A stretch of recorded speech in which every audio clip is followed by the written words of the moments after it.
ಗುರು ವಂದನೆಯನ್ನ ಮಾಡ್ಬಿಡೋಣ. ಗುರುರ್ ಬ್ರಹ್ಮ ಗುರುರ್ ವಿಷ್ಣು ಗುರುರ್ದೇವೋ ಮಹೇಶ್ವರಃ ಗುರು ಸಾಕ್ಷಾತ್ ಪರಬ್ರಹ್ಮ ತಸ್ಮೈ ಶ್ರೀ ಗುರುವೇ ನಮಃ. ತಸ್ಮೈ ಶ್ರೀ ಗುರುವೇ ನಮಃ. ರೇಖಿ ಮಾತೆಗೆ ಧನ್ಯವಾದಗಳು. ಬ್ರಹ್ಮ ವಿಷ್ಣು ಮಹೇಶ್ವರಿಗೆ ಧನ್ಯವಾದಗಳು. ನವ ದುರ್ಗಿಯರಿಗೆ ಧನ್ಯವಾದಗಳು. ನಮ್ಮ ನಿಮ್ಮೆಲ್ಲರ ತಂದೆ ತಾಯಿಯರಿಗೆ ಪರಿವಾರದವರಿಗೆ ಧನ್ಯವಾದಗಳು. ಎಲ್ಲ ಗುರುಗಳಿಗೆ ಸದ್ಗುರುಗಳಿಗೆ ಧನ್ಯವಾದಗಳು. ನಮ್ಮ ನಿಮ್ಮೆಲ್ಲರ ಕುಲದೇವತೆ ಕುಲದೇವರುಗಳಿಗೆ ಧನ್ಯವಾದಗಳು. ಬ್ರಹ್ಮಾಂಡದಲ್ಲಿರುವಂತಹ ಎಲ್ಲ ಋಷಿ ಮುನಿಗಳಿಗೆ ಧನ್ಯವಾದಗಳು. ನಮ್ಮ ಜೊತೆಯಲ್ಲಿರುವಂತಹ ದಿವ್ಯ ಶಕ್ತಿಗಳಿಗೆ ಹಾಗೂ ಬ್ರಹ್ಮಾಂಡದಲ್ಲಿರುವಂತಹ ಎಲ್ಲ ದಿವ್ಯ ಶಕ್ತಿಗಳಿಗೆ ಧನ್ಯವಾದಗಳು. ಅವರ ಆಶೀರ್ವಾದ ಕರುಣೆ ಕೃಪೆ ಸದಾ ಯಾವಾಗ್ಲೂ ನಮ್ಮೆಲ್ಲರ ಮೇಲೆ ಹೀಗೆ ಇದ್ದು ಈ ಒಂದು ಕೋರ್ಸಸ್ ಅನ್ನ ನಾವು ಕಂಪ್ಲೀಟ್ ಆಗಿ ಆತ್ಮ ಸಾಕ್ಷಾತ್ಕಾರ ಮಾಡುವ ರೀತಿಯಲ್ಲಿ ನಮ್ಗೆ ಅನುಗ್ರಹವನ್ನ ಕೊಡಿ ಅಂತೇಳಿ ನಾವು ಪ್ರಾರ್ಥನೆಯನ್ನ ಮಾಡ್ಕೊಳ್ಳೋಣ.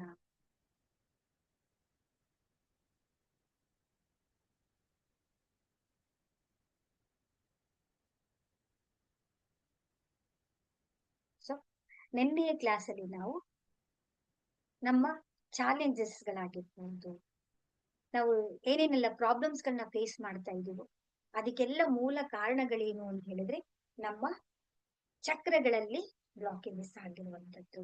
ನಾನು ನಿಮ್ಮೆಲ್ಲರಿಗೂ ಕೂಡ ವಿಡಿಯೋಸ್ಗಳನ್ನ ನಾನು ನಮ್ಮ ಗ್ರೂಪ್ ಅಲ್ಲಿ ನಿಮಗೆ ನಾನು ಕಳಿಸ್ಕೊಟ್ಟಿದ್ದೀನಿ. ಎಲ್ಲರೂ ನೋಡಿರ್ತೀರಾ ಅಂತ ಅನ್ಕೊಳ್ತೀನಿ. ನಮ್ಮಲ್ಲಿ ಶರೀರಗಳು ಹೇಗಿರುತ್ತೆ, ಸ್ಥೂಲ ಶರೀರ, ಸೂಕ್ಷ್ಮ ಶರೀರ, ಕಾರಣ ಶರೀರ, ಮಹಾಕಾರಣ ಶರೀರಗಳು ಹೇಗಿರುತ್ತೆ ಅನ್ನೋದು ನಮ್ಗೆ ಗೊತ್ತಾಗುತ್ತೆ. ಒಂದೊಂದು ಪದರದ ರೀತಿಯಲ್ಲಿ ನಮ್ಗೆ ಅದು ನಮ್ಗೆ ಗೊತ್ತಿಲ್ಲದ ಹಾಗೆ ನಮ್ಮ ಶರೀರದ ಸುತ್ತ ಇರುತ್ತೆ. ಇದೆಲ್ಲವೂ ಕೂಡ ಒಂದೊಂದು ಚೈನ್ ಇದ್ದ ಹಾಗೆ ಇಂಟರ್ ಕನೆಕ್ಟೆಡ್ ಆಗಿರುತ್ತೆ. ಈ ನಾವು ನಮ್ಮ ಕೆಲಸ ಏನಿದ್ರು ಕೂಡ ಈ ಚಕ್ರಗಳ ಮೇಲೆ ನಾವು ಮಾಡ್ತಾ ಬರ್ಬೇಕು. ಈ ನಮ್ಮ ಈ ಚಕ್ರಗಳನ್ನ ಹೀಲಿಂಗ್ ಮಾಡ್ಕೊಳ್ಳೋದು ಹೇಗೆ ಅಂದ್ರೆ ಅದಕ್ಕಿರೋದು ದಾರಿ ಒಂದೇ, ಧ್ಯಾನ. ಧ್ಯಾನ ಸರ್ವತ್ರ ಸಾಧನಂ. ಧ್ಯಾನವನ್ನ ನಾವು ಮಾಡ್ತಾ ಮಾಡ್ತಾ ಮಾಡ್ತಾ ಏನಾಗುತ್ತೆ ಅಂದ್ರೆ ನಮ್ಮ ಬ್ಲಾಕೇಜಸ್ ಗಳೆಲ್ಲವೂ ಕೂಡ ನಮ್ಮ ಅರಿವಿಗೆ ಬರುತ್ತೆ. ನಮ್ಮ ಸ್ವಯಂ ಪ್ರಜ್ಞೆ ಸ್ವಯಂ ಅರಿವು ನಮ್ಮಲ್ಲಿ ಉಂಟಾಗ್ತಾ ಹೋಗ್ತಾ ಹೋಗ್ತಾ ನಮ್ಗೆ ಅರಿವಿಗೆ ಗೊತ್ತಾಗ್ತಾ ಬರುತ್ತೆ. ಈಗ ನಾವು ಈ ಚಕ್ರಗಳ ಮೇಲೆ ವರ್ಕ್ ಮಾಡಿದಾಗ ಏನಾಗುತ್ತೆ, ಕೆಲಸಗಳನ್ನ ಮಾಡಿದಾಗ ನಮ್ಮ ಆಭಾ ಮಂಡಲ ತನಗೆ ತಾನೇ ಅದು ತನ್ನ ಶಕ್ತಿಯನ್ನ ಎಲ್ಲ ಕಡೆಗೂ ಕೂಡ ಹರಡಿಸ್ತಾ ಇರುತ್ತೆ. ನಮ್ಮಲ್ಲಿ ಆ ಒಂದು ಅಟ್ರಾಕ್ಷನ್ ಪವರ್, ನಾವು ಏನ್ ಬೇಕು ಅನ್ಕೊಳ್ತೀವಲ್ಲ ಅದೆಲ್ಲವೂ ಕೂಡ ನಮ್ಗೆ ಬ್ರಹ್ಮಾಂಡದಿಂದ ನಮಗೆ ಸಹಕಾರ ಬರೋದಕ್ಕೆ, ಕನೆಕ್ಷನ್ ಆಗೋದಕ್ಕೆ ನಮ್ಗೆ ಸಹಾಯ ಆಗ್ತಾ ಬರುತ್ತೆ. ನಮ್ಮ ಆಭಾ ಮಂಡಲ ಎಲ್ಲಿ ವೀಕ್ ಇರುತ್ತೋ ಆಗ ನಾವ್ ಏನ್ ಮಾಡ್ತೀವಿ ಅಂತ ಹೇಳಿದ್ರೆ ನಾವು ನಮ್ಗೆ ನೆಗೆಟಿವ್ ಎಲ್ಲ ನೆಗೆಟಿವ್ಸ್ ಗಳನ್ನ ನಾವು ಅಟ್ರಾಕ್ಷನ್ ಮಾಡೋದಕ್ಕೆ ಸಾಧ್ಯ ಆಗ್ತಾ ಇರುತ್ತೆ. ಈಗ ನಮ್ಗೆ ಅರ್ಥ ಆಗಿದೆ ನಾವು ಎಲ್ಲಿ ಕೆಲಸ ಮಾಡ್ಬೇಕು, ಯಾವುದನ್ನ ನಾವು ಸರಿ ಮಾಡ್ಕೊಳ್ಬೇಕು ಅನ್ನೋದು ಗೊತ್ತಾಗಿದೆ, ಹೌದಲ್ವಾ? ಸೊ ಅದಕ್ಕೆ ಒಂದೊಂದು ಚಕ್ರದಲ್ಲೂ ಕೂಡ ಒಂದೊಂದು ಬಣ್ಣ ಇರುತ್ತೆ, ಅದಕ್ಕೆ ಒಂದೊಂದು ಬೀಜ ಮಂತ್ರಗಳಿರುತ್ತೆ. ಈ ಆಭಾ ಮಂಡಲವನ್ನ ನಾವು ಯಾವ ರೀತಿ ಚೆಕ್ ಮಾಡ್ಕೊಳ್ಳೋದು ಸುಲಭವಾಗಿ? ಈಗ ಎಲ್ಲ ಮೆಷಿನ್ಸ್ ಗಳು ಬಂದಿದೆ, ಹೈ ಟೆಕ್ನಾಲಜಿಗಳೆಲ್ಲವೂ ಕೂಡ ಬಂದಿದೆ. ನಮ್ಮ ಚಕ್ರಗಳನ್ನು ಕೂಡ ನಾವು ಸ್ಕ್ಯಾನ್ ಮಾಡಿ ನೋಡ್ಕೊಳ್ಬಹುದು. ನಾವು ಆದ್ರೆ ಈಸಿಯಾಗಿ ನಾವು ಮಾಡ್ಕೊಳ್ಳೋದು ಹೇಗೆ ಅಂತ ಹೇಳಿದ್ರೆ, ಹೇಗೆ ಫೈಂಡ್ ಔಟ್ ಮಾಡ್ಕೊಳ್ಳೋದು ನಾವು ಅಂತ ಹೇಳಿದ್ರೆ, ನಮ್ಮ ಹೆಬ್ಬೆರಳಿರುತ್ತಲ್ಲ, ಹೆಬ್ಬೆರಳಿನ ತುದಿಯ ಭಾಗವನ್ನ ಒಂದೇ ದೃಷ್ಟಿಯಿಂದ, ಅಂದ್ರೆ ದೃಷ್ಟಿಯನ್ನ ನಾವು ಅಲುಗಾಡಿಸಬಾರ್ದು, ನೇರ ದೃಷ್ಟಿಯಿಂದ ಆ ತುದಿಯ ಭಾಗವನ್ನ ನಾವು ನೋಡ್ತಾ ಬರ್ಬೇಕು. ಈ ತರ ನೋಡ್ತಾ ಬಂದಾಗ ಅಲ್ಲಿ ಒಂದು ಲೇಯರ್ ಬರುತ್ತೆ. ಹಾಗೆ ನಾವು ಗಮನಿಸಬೇಕು, ತುದಿಯ ಭಾಗವನ್ನ ಕಣ್ಣು ಮಿಟುಕಿಸದೆ ನಾವು ನೋಡ್ತಾ ಬರ್ಬೇಕು. ಅಲ್ಲಿ ನಮ್ಗೆ ಒಂದು ಲೇಯರ್ ಕಾಣಿಸುತ್ತೆ, ಒಂದು ಸಣ್ಣದಾದಂತ ಬಿಳಿಯದಾಗಿರ್ಬಹುದು, ಕೆಲವರಿಗೆ ಎಲ್ಲೋ ಇಶ್ ಆಗಿರಬಹುದು ಹಳದಿ ಬಣ್ಣದಲ್ಲಿ, ಕೆಲವರಿಗೆ ಅದು ಲೈಟ್ ಆಗಿ ತುಂಬಾ ಸೂಕ್ಷ್ಮವಾಗಿ ನಾವು ಅದನ್ನ ಗಮನಿಸಬೇಕು. ಇದು ನಮ್ಮ ಸುತ್ತ ಇರುವಂತ ಒಂದು ಆಭಾಮಂಡಲ. ಒಂದೇ ದೃಷ್ಟಿ ಇರ್ಬೇಕು, ಒಂದೇ ಕಡೆ ತುದಿಯ ನಮ್ಮ ಒಂದು ಹೆಬ್ಬೆರಳಿನ ತುದಿಯ ಭಾಗದಲ್ಲಿ ನಾವು ನೋಡ್ತಾ ಬರ್ಬೇಕು. ಒಂದೇ ಕಡೆ ನಮ್ಮ ದೃಷ್ಟಿ ಇರ್ಬೇಕು. ಗೊತ್ತಾಯ್ತಾ ನಿಮ್ಗೆ? ಶ್ವೇತಾ ಅವರು ಅನ್ಮ್ಯೂಟ್ ಮಾಡ್ಕೊಳ್ಳಿ. ಉಮೇಶ್ ಸರ್ ನಿಮ್ಗೆ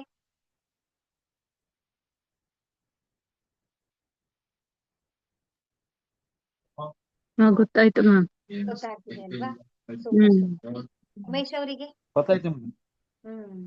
ಇದು ಏನಾಗುತ್ತೆ ನೋಡಿ, ಇದನ್ನ ಬೇಕಾದ್ರೆ ನೀವು 1 ತಿಂಗಳು ಬಿಟ್ಟು ಚೆಕ್ ಮಾಡಿ. ನಿಮ್ಗೆ ಅದು ಡಿಫ್ರೆನ್ಸ್ ಇವಾಗ ಲೈಟ್ ಆಗಿ ಕಾಣಿಸ್ತಾ ಇರೋದು, ನೀವು ಧ್ಯಾನವನ್ನ ಮಾಡ್ತಾ ಮಾಡ್ತಾ ಪ್ರಾಕ್ಟೀಸ್ ಮಾಡ್ತಾ ಮಾಡ್ತಾ ನಿಮ್ಗೆ ಗೊತ್ತಾಗುತ್ತೆ. ಇದು ಒಂದು ಮೆಥಡ್ ಆಯ್ತು. ಇನ್ನೊಂದು ವಿಧಾನ ಹೇಗೆ ಅಂತ ಹೇಳಿದ್ರೆ, ನಮ್ಮ 5 ಬೆರಳುಗಳಿರುತ್ತಲ್ಲ, ಈ ಸಂಧಿ ಭಾಗ ಮಧ್ಯದಲ್ಲಿ ಈ ಬೆರಳು ಬರುತ್ತಲ್ಲ, ಈ ತುದಿಯ ಒಂದು ಕಡೆ ಯಾವ ಬೆರಳಲ್ಲಾದ್ರೂ ಆಗಿರ್ಬೋದು, ಒಂದು ಕಡೆ ನೀವು ಹಾಗೆ ನೋಡ್ತಾ ಬಂದ್ರೆ, ದೃಷ್ಟಿ ಇಟ್ಟು ನೋಡ್ತಾ ಬಂದ್ರೆ ನಿಮ್ಗೆ ಅದು ಅದು ಕಾಣಿಸುತ್ತೆ ನಿಮ್ಗೆ. ಒಂದು ಭಾಗ ಸೆಂಟ್ರಲ್ಲಿ ಮಧ್ಯದ ಒಂದು ಸಂಧಿಯ ಕಾರ್ನರ್ ಬರುತ್ತಲ್ಲ, ಆ ಕಾರ್ನರ್ ಒಂದು ಕಡೆ ದೃಷ್ಟಿ ಇಟ್ಟು ಒಂದೇ ಕಡೆ ನೀವು ಈ ತರ ನೋಡ್ತಾ ಬರ್ಬೇಕು. ಅಲ್ಲಿ ನಿಮ್ಗೆ ಅದು ನಿಮ್ಮ 5 ಬೆರಳಿನಲ್ಲೂ ಕೂಡ ನಿಮ್ಗೆ ಅದು ಆ ಒಂದು ಲೇಯರ್ ಕಾಣಿಸುತ್ತೆ ನಿಮ್ಗೆ.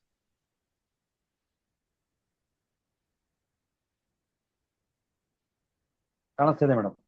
Super super. ನೋಡಿದ್ರಾ? ಇದು ಈಸಿಯಾಗಿ ನಾವು ನಮ್ಮ ಒಂದು ಆರವನ್ನ ನಾವೇ ಚೆಕ್ ಮಾಡ್ಕೊಳ್ಳುವಂತದ್ದು.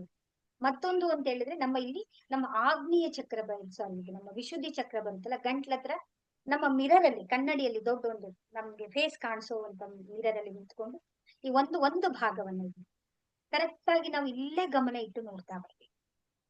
ಇಲ್ಲೇ ನೋಡ್ತಾ ಬಂದಾಗ ನಮ್ಮ ಒಂದು ಹಾರ ನಮ್ಗೆ ಕಾಣಿಸುತ್ತೆ. ಇಲ್ಲಿ ನಮ್ಮ ಶರೀರ, ನಮ್ಮ ಶಿರಸ್ಸಿನ ಭಾಗದಲ್ಲಿ ನಮ್ಗೆ ಅದು ಹಾರ ಯಾವ ರೀತಿ ಆಭಾ ಮಂಡಲ ಇರುತ್ತೆ ಅನ್ನೋದು ನಮ್ಗೆ ಗೊತ್ತಾಗ್ತಾ ಬರುತ್ತೆ. ಇಷ್ಟು ಅದ್ಭುತವಾಗಿ ನಮ್ಮ ಹಾರ ಇದು ನಾವು ಸುರಕ್ಷಾ ಕವಚ ಅಂತಾನೆ ಹೇಳ್ಬೋದು. ನಾವೇನ್ ಮಾಡ್ತೀವಿ ಅಂತ ಹೇಳಿದ್ರೆ, ಗೊತ್ತಿಲ್ಲ ನಮ್ಗೆ, ಅರಿವಿಗೆ ಬಂದಿಲ್ಲ. ಇವಾಗ ಅರಿವಿಗೆ ಆ ಪರಮಾತ್ಮ ನಮ್ಗೆ ತಿಳಿಸ್ಕೊಟ್ಟಿದೆ, ಎಲ್ಲಿ ನಾವು ಕೆಲಸ ಮಾಡ್ಬೇಕು ಅನ್ನೋದು ನಮ್ಗೆ ಗೊತ್ತಾಗಿದೆ. ಹೌದಲ್ವಾ? ಈಗ ನಾವು ಈ ಒಂದು ಚಕ್ರಗಳನ್ನ ನಾವು ಯಾವ ರೀತಿ ನಾವು ಹೀಲಿಂಗ್ ಮಾಡ್ಕೊಳ್ಬೇಕು, ಇನ್ನು ಬೇರೆ ಬೇರೆ ವಿಧಾನಗಳು ಇದೆ ಕೂಡ.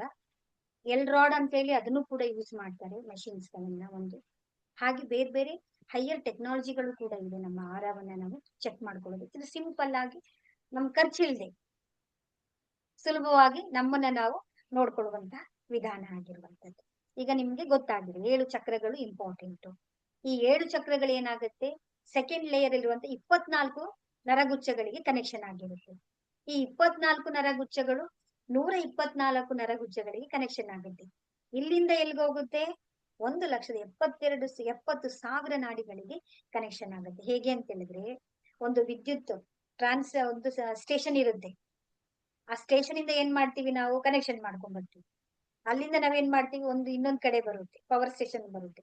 ಅಲ್ಲಿಂದ ನಾವೇನ್ ಮಾಡ್ತೀವಿ, ವೈರ್ ಇಂದ ಕನೆಕ್ಷನ್ ಕಂಬಗಳನ್ನ ಹಾಕೊಳ್ತೀವಿ. ಕಂಬದಿಂದ ಮೀಟರ್ ಬೋರ್ಡ್ ತಗೊಂಡ್ಬರ್ತೀವಿ. ಮೀಟರ್ ಬೋರ್ಡ್ ಇಂದ ನಾವೇನ್ ಮಾಡ್ತೀವಿ, ನಮ್ಮ ಮನೆಗೆ ನಾವು ವಿದ್ಯುತ್ ಅನ್ನ ತಗೊಂಡ್ಬರ್ತೀವಿ. ಹಾಗೆ ನಮ್ಮ ಮನೆ ಪ್ರಕಾಶವಾಗ್ಬೇಕು ಅಂತ ಹೇಳಿದ್ರೆ, ನಮ್ಮ ಮನೆ ಸ್ವಿಚ್ ಅನ್ನ ನಾವು ಆನ್ ಮಾಡ್ಬೇಕು. ನಾವು ಅಲ್ಲಿಂದ ತಗೊಂಡ್ ಬಂದಿರಬಹುದು, ಅಲ್ಲಿಂದ ತಗೊಂಡ್ ಬಂದು ನಾವು ನಮ್ಮನೆ ಸ್ವಿಚ್ ಅನ್ನ ಆನ್ ಮಾಡ್ಲಿಲ್ಲ ಅಂತ ಹೇಳಿದ್ರೆ ನಮ್ಮನೆ ಪ್ರಕಾಶ ಆಗುತ್ತಾ? ಏನೇ ಇದ್ರೂ ಕೂಡ ನಾವು ಅಂಧಕಾರದಲ್ಲಿ ಉಳ್ಕೋಬೇಕಾಗುತ್ತೆ. ಹಾಗೆ ನಮ್ಮ ಸ್ವಿಚ್ ಅನ್ನ ನಾವು ನಮ್ಮ ಎನರ್ಜಿ ಸೆಂಟರ್ಸ್ ಗಳನ್ನ ನಾವು ಆಕ್ಟಿವೇಶನ್ ಮಾಡ್ಕೊಳ್ಬೇಕು. ಎನರ್ಜಿ ಸೆಂಟರ್ಸ್ ಗಳನ್ನ ಆಕ್ಟಿವ್ ಮಾಡ್ಕೊಳ್ಳೋದು ಹೇಗೆ? ಅದನ್ನೇನ್ ತೊಳಿಬೇಕಾ, ವಾಶ್ ಮಾಡ್ಬೇಕಾ, ಹೇಗ್ ಮಾಡೋದು? ಅದನ್ನ ಸಿಂಪಲ್, ನೀವು ಎಷ್ಟು ಸರಳವಾಗಿ ನೀವು ಅಭ್ಯಾಸ ಮಾಡ್ತೀರೋ ಅಷ್ಟು ಬೇಗ ನಿಮ್ಗೆ ರಿಸಲ್ಟ್ ಬರುತ್ತೆ. ಇದೆಲ್ಲವೂ ಏನ್ ಗೊತ್ತಾ, ನಾವು ಕೈಗಳನ್ನ ಹಾಕಿ, ನಾವು ಅದನ್ನ ತಿರುಚಿ, ನಾವು ಅದನ್ನ ಮಾಡುವಂತ ತನಗೆ ತಾನೇ ಅದು ಗತಿಸುತ್ತೆ. ತನಗೆ ತಾನೇ ತನ್ನ ಕೆಲಸವನ್ನ ಮಾಡ್ತಾ ಬರುತ್ತೆ. ಈಗ ಒಂದು ಬೀಜವನ್ನ ನಾವು ಭೂಮಿ ಒಳಗಡೆ ಹಾಕ್ತೀವಿ. ಅದನ್ನ ನಮ್ ಕೆಲಸ ಏನು, ಅದನ್ನ ಹಳ್ಳ ತೆಗಿಬೇಕು. ಅದಕ್ಕೆ ಎಷ್ಟು ಬೇಕು ಹಳ್ಳ ಅಷ್ಟು ತೆಗೆದು ಆ ಬೀಜವನ್ನ ಹಾಕಿ ಮಣ್ಣನ್ನ ಮುಚ್ಚಬೇಕು. ಮುಚ್ಚಿ ನಾವೇನ್ ಮಾಡ್ಬೇಕು, ಅದಕ್ಕೆ ನೀರ್ ಬೇಕು, ಗೊಬ್ಬರದ ನೀರ್ ಬೇಕು, ಹಾಕ್ತಾ ಬರ್ಬೇಕು. ಆಗದೇನೋಡುತ್ತೆ, ಮೊಳಕೆ ಆಗುತ್ತೆ. ಮೊಳಕೆ ಹೊಡೆದು 2 ಎಲೆ ಬರುತ್ತೆ. 2 ಎಲೆ ಬರೆದು 4 ಎಲೆ ಆಗುತ್ತೆ. 4 ಸಣ್ಣ ಗಿಡ ಆಗುತ್ತೆ. ಸಣ್ಣ ಗಿಡ ಬೆಳೀತಾ ಬೆಳೀತಾ ದೊಡ್ಡದಾಗುತ್ತೆ. ದೊಡ್ಡದಾಗಿ ಮರ ಆಗಿ ಅದು ಹಣ್ಣನ್ನ ಕೊಡುತ್ತೆ. ಹಣ್ಣು ಕಾಯಿ ಹೂವು ಆಗ್ಬಿಡುತ್ತೆ. ಹೂವು ಕಾಯಿ ಆಗುತ್ತೆ. ಕಾಯಿ ಹಣ್ಣಾಗುತ್ತೆ. ಹಣ್ಣಾಗೋದಕ್ಕೂ ಟೈಮ್ ತಗೊಳುತ್ತೆ. ಆಮೇಲೆ ನಾವ್ ಅದನ್ನ ಏನ್ ಮಾಡ್ಬೇಕು, ಕಿತ್ಕೋಬೇಕು. ಆಮೇಲೆ ನಾವು ತಿನ್ಬೇಕು. ಅದ್ರ ಫ್ರೂಟ್ ನ ನಾವು ಅನುಭವಿಸ್ಬೇಕು. ಹಾಗೆ ಇಲ್ಲಿ ನಾವೇನ್ ಮಾಡ್ತೀವಿ, ನಮ್ ಕೆಲಸ ನಮ್ದು ಸಾಮಾನ್ಯವಾಗಿ ನಮ್ಮದು ಕೆಲಸ ಏನು, ಅದು ಆಕ್ಟಿವೇಶನ್ ಆಯ್ತಾ ಬೀಜ ತೆಗಿಯೋದು ಮಣ್ಣು ಹಾಕೋದು, ಬೀಜ ತೆಗಿಯೋದು ಮಣ್ಣು ಹಾಕೋದು, ತೆಗ್ದು ನಾವು ಅದನ್ನ ನೋಡೋದು ಹಾಕೋದು ಮಾಡಿದ್ರೆ ಅದು ಬೀಜ ಬೆಳೆಯುತ್ತಾ? ಬೆಳೆಯಲ್ಲ. ನಮಗ್ ಗೊತ್ತಿದೆ, ನಮ್ಗ್ ಸೀಕ್ರೆಟ್ ಏನು, ಆ ಮಣ್ಣಿಗೆ ನಾವು ಏನ್ ಗೊಬ್ಬರ ಹಾಕ್ಬೇಕು, ಅದಕ್ಕೆ ಏನ್ ನೀರ್ ಕೊಡ್ಬೇಕು, ಏನ್ ಸೂರ್ಯನ ಬಿಸಿಲನ್ನ ಅದಕ್ಕೆ ಕೊಡ್ಬೇಕು, ಅದನ್ನ ಕೊಟ್ರೆ ಏನಾಗುತ್ತೆ, ಅದು ತನ್ನ ಕೆಲಸವನ್ನ ತಾನು ಮಾಡುತ್ತೆ. ನಮ್ಮ ಎನರ್ಜಿ ಸೆಂಟರ್ಸ್ ಗಳು ಆಕ್ಟಿವೇಶನ್ ಆಗೋದಕ್ಕೆ ನಾವ್ ಏನ್ ಮಾಡ್ಬೇಕು ಅಂದ್ರೆ ನಾವು ಧ್ಯಾನ ಮಾಡ್ಬೇಕು, ಸೆಲ್ಫ್ ಹೀಲಿಂಗ್ ಅನ್ನ ಮಾಡ್ಕೊಳ್ಬೇಕು. ಪ್ರತಿದಿನ ನಾವು ಮಾಡ್ತಾ ಬಂದ್ರೆ ಬೋರಿಂಗ್ ಅನ್ಸುತ್ತೆ. ಯಾರು ಇದನ್ ಮಾಡೋರು? ಅದನ್ನೆಲ್ಲ ಬಿಟ್ಟು ಇಡೀ ಪ್ರಪಂಚದಲ್ಲಿರುವಂತಹ ಸುತ್ತಮುತ್ತ ಇರೋ ವ್ಯಕ್ತಿಗಳೆಲ್ಲ ಏನ್ ಮಾಡ್ತಾರೆ, ಟಿವಿ ನೋಡ್ತಾ ಇದ್ದಾರೆ, ಫಿಲಂ ನೋಡ್ತಾ ಇದ್ದಾರೆ, ಮೂವಿಗೆ ಹೋಗ್ತಾ ಇದ್ದಾರೆ, ಸುತ್ತಾಡ್ತಾ ಇದ್ದಾರೆ, ಪಾರ್ಟಿ ಮಾಡ್ತಾ ಇದ್ದಾರೆ, ಎಂಜಾಯ್ ಮಾಡ್ತಾರೆ. ನಾವು ಮಾತ್ರ ಕೂತ್ಕೊಂಡ್ ಮಾಡ್ಬೇಕು ಅಂದ್ರೆ ಬೋರಿಂಗ್ ಅನ್ಸುತ್ತೆ, ಬೋರಿಂಗ್ ಅಂತ ಅನ್ಸುತ್ತೆ. ಆದ್ರೆ ಬೋರಿಂಗ್ ಅಲ್ಲ. ಆದ್ರೆ ಅದು ಫ್ರೂಟ್ ತಿಂತೀವಲ್ಲ ನಾವು, ಹಣ್ಣು ಬಂದು ಅದನ್ನ ತಿಂದಾಗ ಎಷ್ಟು ಆನಂದ. ಆ ಸ್ಥಿತಿ ಪರಮಾನಂದದ ಸ್ಥಿತಿ, ಆ ಸಚ್ಚಿದಾನಂದದ ಸ್ಥಿತಿ ಸದಾ ನಮ್ ಜೊತೆನಲ್ಲಿ ಇರೋದಕ್ಕೆ ಸಾಧ್ಯ ಆಗತ್ತೆ. ಸೊ ಈಗ ನಾವ್ ಏನ್ ಮಾಡ್ಬೇಕು ಅದಕ್ಕೆ ಅಂದ್ರೆ ಅದನ್ನ ಚಕ್ರ ಧ್ಯಾನ ಅಂತೇಳಿ ಕರಿತೀವಿ ನಾವು. ಅಂದ್ರೆ ನಮ್ಮ ಚಕ್ರಗಳನ್ನ ನಾವು ಎನರ್ಜಿ ಸೆಂಟರ್ ಗಳನ್ನ ಆಕ್ಟಿವೇಶನ್ ಮಾಡ್ಕೊಳ್ಳೋದಕ್ಕೆ ಚಕ್ರ ಧ್ಯಾನ ಅಂತೇಳಿ ನಾವು ಕರಿತೀವಿ. ಏನು ಚಕ್ರ ಧ್ಯಾನ ಅಂತ ಹೇಳಿದ್ರೆ, ಧ್ಯಾನ ಅಂತಂದ್ರೆ ಏನು ಅಂದ್ರೆ ನಮ್ಮ ಗಮನವನ್ನ ನಾವು ಅಲ್ಲಿ ಇಡೋದಲ್ಲ, ತನಗ್ ತಾನೇ ಆಗ್ತಾ ಇರುತ್ತೆ. ನಾವ್ ಏನು ಕೆಲ್ಸನೂ ಮಾಡಬಾರ್ದು, ತನಗೆ ತಾನೇ ಅದು ಘಟಿಸುತ್ತೆ. ಅದು ನಿಮ್ಗೆ ಅಭ್ಯಾಸ ಆಗುತ್ತೆ. ನಾನು ನಿಮ್ಗೆ ಪ್ರಾಕ್ಟಿಕಲ್ ಆಗಿ ನಮ್ ಜೊತೆನಲ್ಲಿ ನೀವು ಧ್ಯಾನ ಮಾಡಿದಾಗ ನಿಮ್ಗೆ ಒಂದೊಂದು ಕೂಡ ಅನುಭವಗಳು ನಿಮ್ಗೆ ಆಗ್ತಾ ಬರುತ್ತೆ. ಈಗ ಚಕ್ರ ಧ್ಯಾನವನ್ನು ಹೇಗ್ ಮಾಡೋದು ಅಂದ್ರೆ, ಒಂದೊಂದು ಚಕ್ರಗಳಿಗೂ ಕೂಡ ಒಂದೊಂದು ಕಲರ್ ಬಣ್ಣ ಇದೆ, ಅದಕ್ಕೆ ಮೂಲ ಮಂತ್ರ ಇದೆ.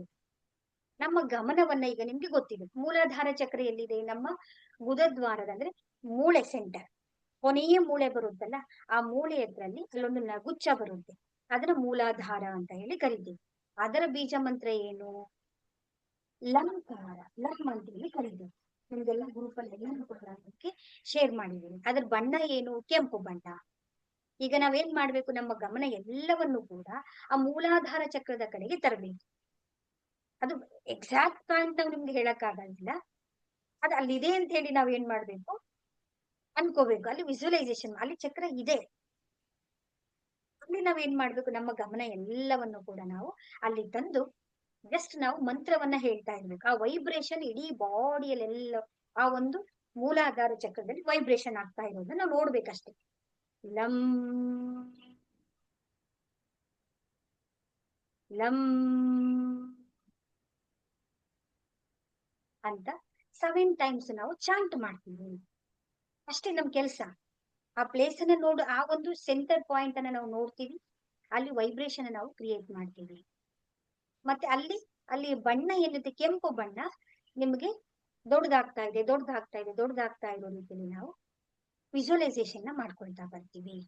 ನಿಮ್ಗೆ ಗೊತ್ತಾಗಿಲ್ಲ ಅಂತ ಹೇಳಿದ್ರೆ ಗೂಗಲ್ ಇದೆ, ಅಲ್ಲಿ ಕೆಂಪು ಬಣ್ಣಗಳು ಎಲ್ಲಾನು ಕೂಡ ನೀವು ಬಣ್ಣಗಳನ್ನ ನೋಡಿ ಅಭ್ಯಾಸ ಮಾಡ್ಕೊಳ್ಳಿ. ಸ್ಟಾರ್ಟಿಂಗ್ ಅಲ್ಲಿ ನಿಮ್ಗೆ ಬಣ್ಣಗಳು ಕಾಣಿಸಲ್ಲ, ಕೆಲವರು ಕಾಣಿಸುತ್ತೆ, ಕೆಲವರು ಕಾಣಿಸೋದಿಲ್ಲ.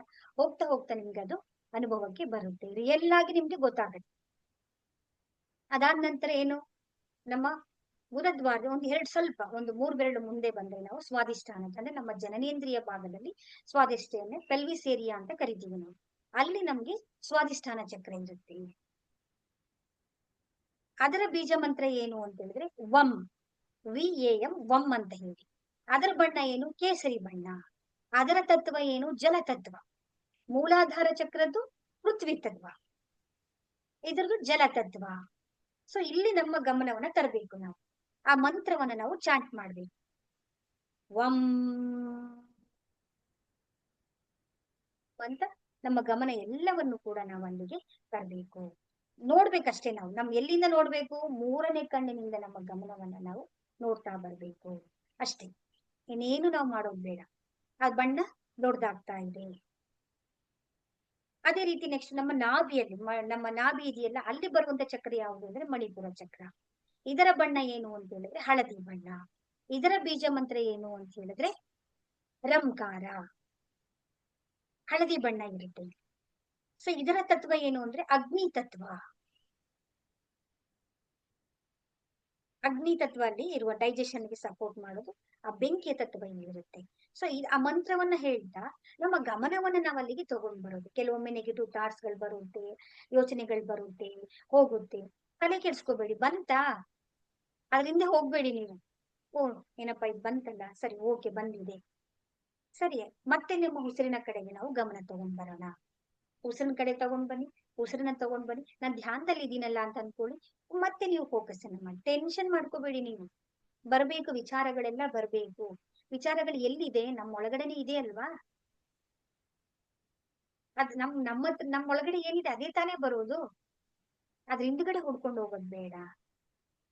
ಅದಾದ ನಂತರ ಯಾವುದು? ನಮ್ಮ ಹೃದಯ ಚಕ್ರ, ಅನಾಹತ ಚಕ್ರ. ಇದು ಹಸಿರು ಬಣ್ಣದಲ್ಲಿ ಇರುತ್ತೆ. ನಮ್ಗೆ ಪ್ರೀತಿ, ಕರುಣೆ, ದಯೆ ಎಲ್ಲ ಬರ್ಬೇಕು ಅಂತಿದ್ರೆ ನಮ್ಮ ಹೃದಯ ಚಕ್ರ ನಮ್ಗೆ ತುಂಬಾ ತುಂಬಾ ವೆರಿ ಇಂಪಾರ್ಟೆಂಟ್ ಆಗಿರುವಂತದ್ದು. ಇದು ಹಸಿರು ಬಣ್ಣ. ಇದರ ಮೂಲ ಮಂತ್ರ ಯಂಕಾರ. ಇದು ವಾಯು ತತ್ವ ಇರುವಂತದ್ದು. ಸೇಮ್ ಇಲ್ಲೂ ಕೂಡ ನಾವು ಅದೇ ರೀತಿಯಲ್ಲಿ ಆ ಮಂತ್ರವನ್ನ ಚಾಂಟ್ ಮಾಡ್ತಾ ಆ ಒಂದ್ ಸೆಂಟರ್ ಕಡೆಗೆ ನಮ್ಮ ಗಮನವನ್ನ ತಂದು ನಿಲ್ಲಿಸ್ಬೇಕು. ಅಷ್ಟೇ ನಮ್ ಕೆಲ್ಸ. ಇನ್ನು ಉಳಿದಿದೆಲ್ಲವೂ ತನ್ನ ಪಾಡಿಗೆ ತಾನ ಆಗುತ್ತೆ. ಅದೇನ್ ಕೆಲಸ ಮಾಡ್ಬೇಕು, ಏನ್ ರಿಸಲ್ಟ್ ಕೊಡ್ಬೇಕು ನಮ್ಗೆ ಕೊಡುತ್ತೆ. ಅದಾದ ನಂತರ ಯಾವುದು ಅಂದ್ರೆ ಗಂಟಲಿನಲ್ಲಿ ಇರುವಂತದ್ದು ವಿಶುದ್ಧಿ ಚಕ್ರ. ಇದ್ರ ಬಣ್ಣ ಏನು ಅಂತ ಹೇಳಿದ್ರೆ ಆಕಾಶ ನೀಲಿ. ಆಕಾಶ ಯಾವ ತರ ಬಣ್ಣ, ಲೈಟ್ ಬಣ್ಣ ಇರುತ್ತಲ್ಲ, ಆ ಲೈಟ್ ಬಣ್ಣದಲ್ಲಿ ಇರುತ್ತೆ. ಇದರ ಬೀಜ ಮಂತ್ರ ಏನು ಅಂತ ಹೇಳಿದ್ರೆ ಹಮ್, HAM, ಹಮ್ ಅಂತ ಹೇಳಿ ನಾವು ಹಮ್ ಅಂತ ಹೇಳಿ ನಾವು ಕರಿತೀವಿ. ಇದರ ತತ್ವನು ಕೂಡ ವಾಯು ತತ್ವ ಇಲ್ಲಿ ಬರುವಂತದ್ದು. ಇದು ಆಗ್ನೇಯ ತತ್ವ, ಸಹಸ್ರ ಚಕ್ರ ಎಲ್ಲವೂ ಕೂಡ ಆಕಾಶ ತತ್ವವನ್ನ ಹೊಂದಿರುತ್ತೆ. ಸ್ಪೇಸ್, ಆಕಾಶ ತತ್ವವನ್ನ ಹೊಂದಿರುವಂತದ್ದು. ಸೊ ಇಲ್ಲಿ ನಮ್ಮ ಗಮನವನ್ನ ತಂದು ಆ ಮಂತ್ರವನ್ನ ನಾವು 7 ಟೈಮ್ಸ್ 7 ಸಲ ನಾವು ಚಾಂಟ್ ಮಾಡ್ಬೇಕು. ಅದಾದ ನಂತರ ಆಗ್ನೇಯ ಚಕ್ರಕ್ಕೆ ಬರ್ಬೇಕು. ಇದು ಕಡು ನೀಲಿ, ಡಾರ್ಕ್ ನೀಲಿ ಬಣ್ಣ ಬರುತ್ತೆ. ಇದು ಕೂಡ ಆಕಾಶ ತತ್ವ. ಇದರ ಬೀಜ ಮಂತ್ರ ಏನು ಅಂದ್ರೆ ಓಂಕಾರ. ನಾವು ಅದನ್ನ ಮಂತ್ರವನ್ನ ಓಂ ಅಂತ ಹೇಳಿದಾಗ ಆ ವೈಬ್ರೇಷನ್ ಎಲ್ಲ ಕಡೆನೂ ಕೂಡ ಬರ್ತಾ ಇರುತ್ತೆ. ಜಸ್ಟ್ ಅದನ್ನ ಗಮನಿಸ್ಬೇಕು ನಾವು ಅಷ್ಟೇ, ನಾವು ಇನ್ನೇನು ಮಾಡುವಾಗಿಲ್ಲ. ನೆಕ್ಸ್ಟ್ ಕೊನೆಯದು ಬರುವಂತದ್ದು ಯಾವ್ದಂದ್ರೆ ಸಹಸ್ರಾರ ಚಕ್ರ, ಬ್ರಹ್ಮರಂಧ್ರ ಅಂತಾನೂ ಕೂಡ ಇದನ್ನ ಕರೀತಾರೆ. ಕ್ರೌನ್ ಚಕ್ರ, ಕ್ರೌನ್ ಕಿರೀಟ ಹೇಗಿರುತ್ತಲ್ಲ ಹಾಗೆ ಇದು ನಮ್ಮ ಒಂದು ಚಕ್ರ. ಈ ಚಕ್ರದಲ್ಲಿ ಏನಿರುತ್ತೆ, ಇದು ತಿಳಿ ನೇರಳೆ ಬಣ್ಣ, ವೈಲೇಟ್ ಕಲರ್ ಅಂತ ಹೇಳಿದ್ವಿ, ಜಾಮೂನ್ ಬಣ್ಣ ಅಂತ ಹೇಳಿದ್ವಿ, ತಿಳಿ ನೇರಳೆ ಕಣ್ಣದಲ್ಲಿ ಇರುತ್ತೆ. ಇದು ಆನಂದ, ಶಾಂತಿ, ಪರಮಾನಂದ. ಏನೇ ಇದ್ರು, ಯಾವುದೇ ನೋವು ಬರ್ಲಿ, ದುಃಖ ಬರ್ಲಿ, ಏನೇ ಇದ್ರು ಕೂಡ ನಾವು ಆನಂದ ಸ್ಥಿತಿಗೆ ನಾವು ಇರ್ತೀವಿ. ಅದು ಬರುತ್ತೆ. ಅಭ್ಯಾಸವನ್ನ ಮಾಡ್ತಾ ಮಾಡ್ತಾ ಮಾಡ್ತಾ ನಮ್ಗೆ ಆ ಒಂದು ಸ್ಥಿತಿಗೆ ಎಲ್ಲರೂ ಕೂಡ ಸತ್ ಚಿತ್ತ ಆನಂದ ಸ್ಥಿತಿಗೆ, ಬ್ರಹ್ಮಾನಂದದ ಸ್ಥಿತಿಗೆ ತಲುಪ್ತೀವಿ ನಾವು. ಅಲ್ಲಿ ಪೀಸ್, ಶಾಂತಿ, ಆನಂದ ಮಾತ್ರ ಇರುತ್ತೆ. ಇದನ್ನ ನಾನು ನಿಮ್ಗೆ ಧ್ಯಾನವನ್ನು ಕೂಡ ನಿಮ್ಗೆ ಗ್ರೂಪ್ ಅಲ್ಲಿ ನಾನು ಕಳಿಸ್ಕೊಟ್ಟಿದ್ದೀನಿ. ಅದನ್ನ ಆಡಿಯೋನ ಹಾಕೊಳ್ಳಿ ನೀವು, ಅಥವಾ ವಿಡಿಯೋ ಬೇಕಂದ್ರೆ ವಿಡಿಯೋ ಹಾಕೊಳ್ಳಿ, ಆಡಿಯೋ ಬೇಕಂದ್ರೆ ಆಡಿಯೋನ ಹಾಕೊಳ್ಳಿ. ಕೂತ್ಕೊಳ್ಳಿ ನೀವು ನಿಮ್ಮ ಮನೆಯಲ್ಲಿ ಒಂದು ಕಡೆ ಎಲ್ಲಾದ್ರೂ ನಿಮ್ಗೆ ಎಲ್ಲಿ ಧ್ಯಾನ ಮಾಡ್ಬೇಕು ಅಂತ ಅನ್ಸುತ್ತೋ ಆ ಪ್ಲೇಸ್ ಅಲ್ಲಿ ಸೆಲೆಕ್ಟ್ ಮಾಡ್ಕೊಳ್ಳಿ, ಕೂತ್ಕೊಳ್ಳಿ, ಹಾಕೊಳ್ಳಿ, ಧ್ಯಾನ ಮಾಡಿ. ನಿಮ್ಮ ಅನುಭವಗಳನ್ನ ನನಗೆ ಶೇರ್ ಮಾಡ್ತಾ ಇರಿ. ಇದನ್ನ ನಾವು ಚಕ್ರ ಧ್ಯಾನ ಅಂತೇಳಿ ನಾವು ಕರಿತೀವಿ. ಈ ಧ್ಯಾನವನ್ನ ಮಾಡಿದಾಗ ಏನಾಗತ್ತೆ ಅಂದ್ರೆ ಮಾಡ್ತಾ ಮಾಡ್ತಾ ಮಾಡ್ತಾ ಈ ಚಕ್ರಗಳಲ್ಲೇ ಸಿಗಾಕೊಂಡ್ಬಿಡ್ಬೇಡಿ ನೀವು. ನನಗೆ ನೀವು ಯೂಟ್ಯೂಬ್ ನೋಡಿ ಎಲ್ಲೆಲ್ಲೋ ವಿಷಯಗಳನ್ನ ನಾವು ತಿಳ್ಕೊಂಡಿರ್ತೀವಲ್ವಾ, ಈ ನಾವು ಸಕ್ಸಸ್ ಆಗ್ಬೇಕು, ಮಣಿಪುರ ಚಕ್ರ, ಚಕ್ರದ ಸುಳಿಯಲ್ಲಿ ನಾವು ಸಿಗಾಕೋಬಾರ್ದು. ಸುಳಿಯಲ್ಲಿ ಸಿಕ್ಕಿದಾಗ ಏನಾಗುತ್ತೆ, ನದಿನಲ್ಲಿ ಸುಳಿನಲ್ಲಿ ಸಿಕ್ಕಿದ್ರೆ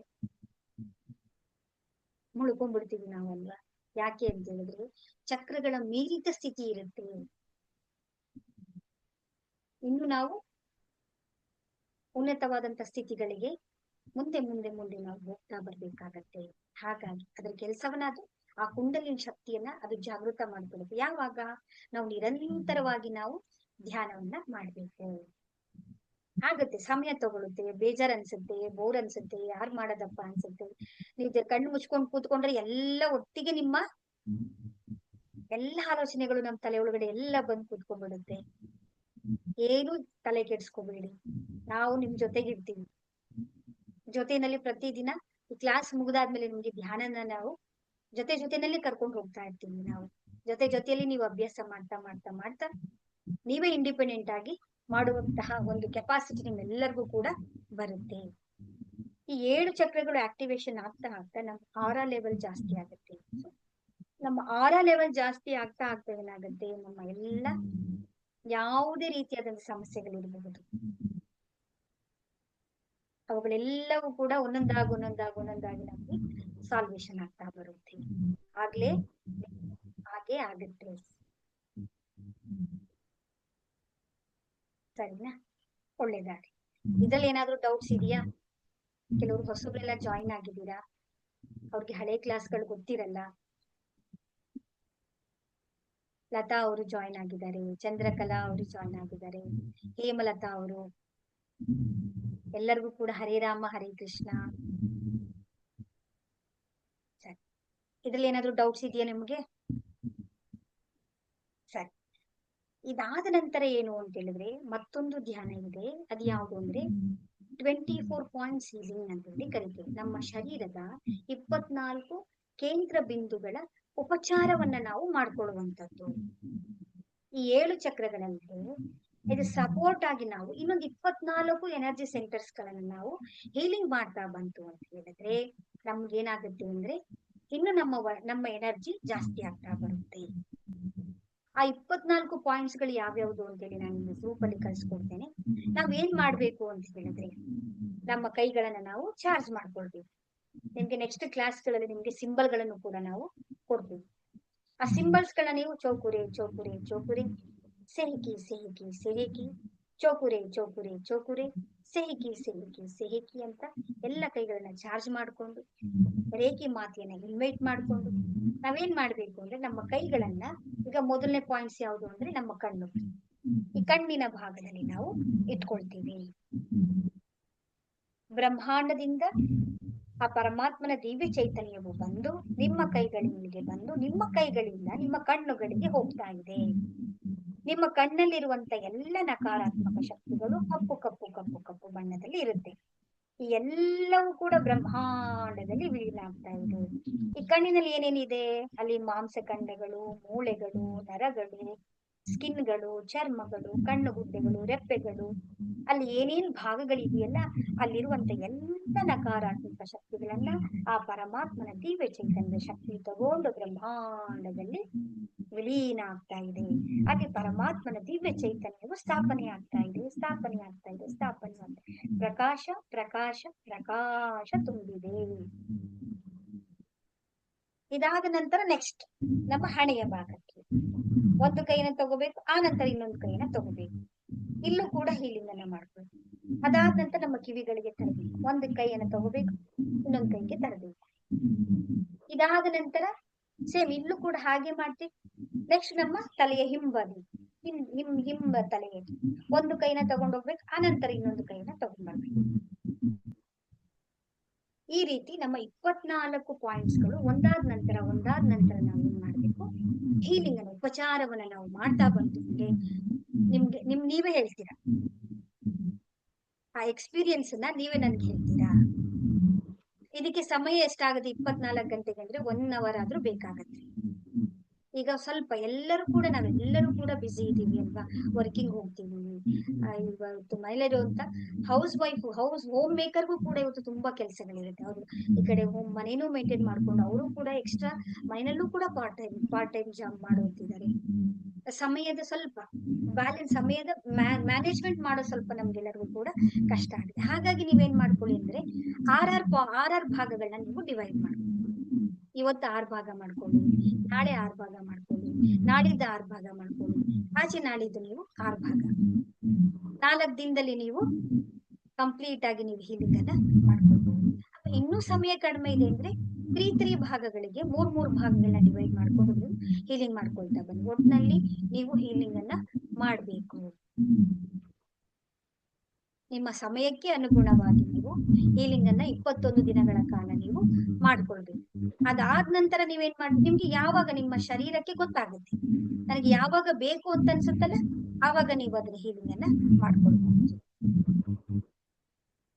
ಸರಿ, ಅದನ್ನು ಕೂಡ ನಿಮ್ಗೆ ನಾನು ಗ್ರೂಪ್ ಅಲ್ಲಿ ನಿಮ್ಗೆ ಸೆಂಡ್ ಮಾಡ್ತೀನಿ.